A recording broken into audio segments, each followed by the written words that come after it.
Ya hemos hablado en algunos vídeos sobre la importancia que tiene la grafología en los procesos de selección de personal.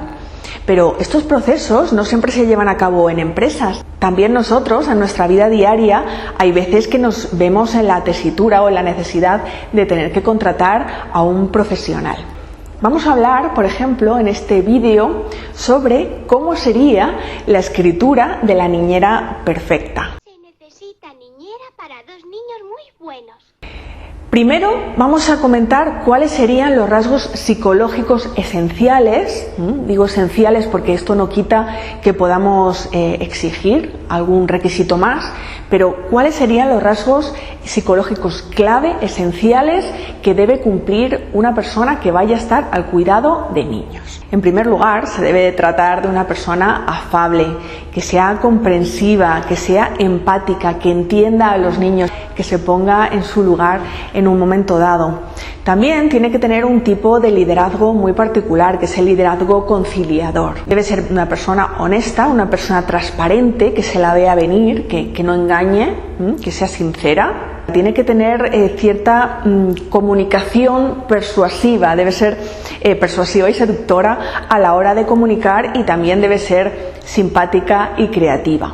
Y por último, necesitamos también que sea una persona que tenga paciencia, que tenga buena capacidad de adaptación y que sea equilibrada, que sea paciente. Para esto también se requeriría que sea estable emocionalmente. Todos estos rasgos en su conjunto, ¿dónde podemos verlos en la escritura? En primer lugar, necesitamos que se trate de un conjunto escrito, armónico, ordenado, legible y muy claro. Es muy importante observar que no se produzcan choques o entrecruzamientos entre unas líneas y otras. El conjunto debe ser controlado, no puede haber una escritura, por ejemplo, muy inclinada a la derecha, barras de las Cs muy proyectadas hacia la derecha. Todo que se vea un conjunto controlado, que se vea toda la puntuación en su sitio.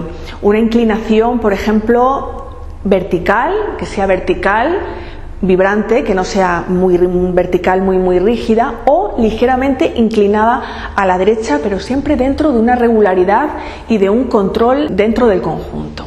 También es importante que la forma de la escritura sea curva, que predominen las formas curvas o que haya una cierta mezcla entre rasgos curvos y angulosos, pero en ningún caso podría tratarse de una escritura angulosa, porque esto nos estaría hablando de un temperamento muy fuerte y, lo que es más importante, de una persona intransigente, inflexible, que en este caso sería un rasgo totalmente descartable.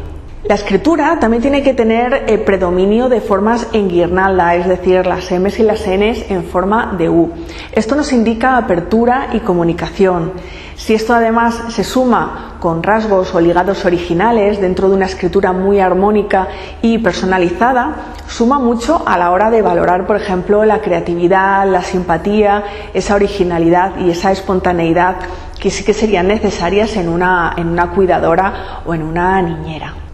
Las letras entre sí sería conveniente que estuvieran ligadas o agrupadas, porque esto nos habla de una mayor sociabilidad, una mayor afectividad, entrega hacia los demás. Nos estaría hablando de una persona sociable, no de una persona independiente que va un poco a su rollo. En cuanto a la dirección de los renglones, podríamos encontrar una escritura horizontal, siempre que sea flexible dentro de la línea del renglón, o ligeramente ascendente. Ese ligero ascenso puede ser un signo de optimismo, de motivación, de una actitud positiva que sería muy valorable en este tipo de perfiles.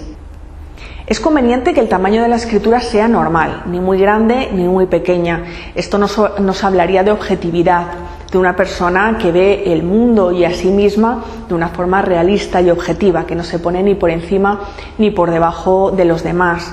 También es conveniente que el cuerpo central del escrito sea redondo o ligeramente rebajado, porque esto nos hablaría de una persona humilde, que no es orgullosa, que no va de nada ni se cree más que los demás.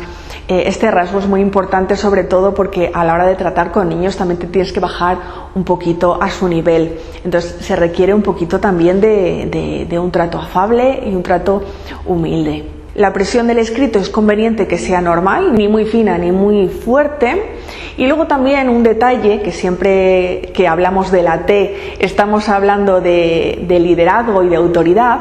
Bueno, pues en este caso necesitamos que la T tenga la barra en una zona media, que no esté ni muy alta ni muy baja. Si está muy alta sería una persona muy dominante. Esto, claro, está unido a otros rasgos, y si está demasiado baja podría ser una persona que se deja que los demás se la pongan un poco por encima. Entonces la autoridad aquí tiene que estar equilibrada, una persona que sea paciente, que sea tolerante, que sea comprensiva, que tenga liderazgo conciliador, con cierta humildad, pero que tampoco se deje torear fácilmente por los pequeños. Podríamos sacar muchísimos más y entrar muchísimo más a profundizar en el perfil, pero como ya os he comentado, estos serían los rasgos fundamentales a tener en cuenta a la hora de contratar una buena niñera.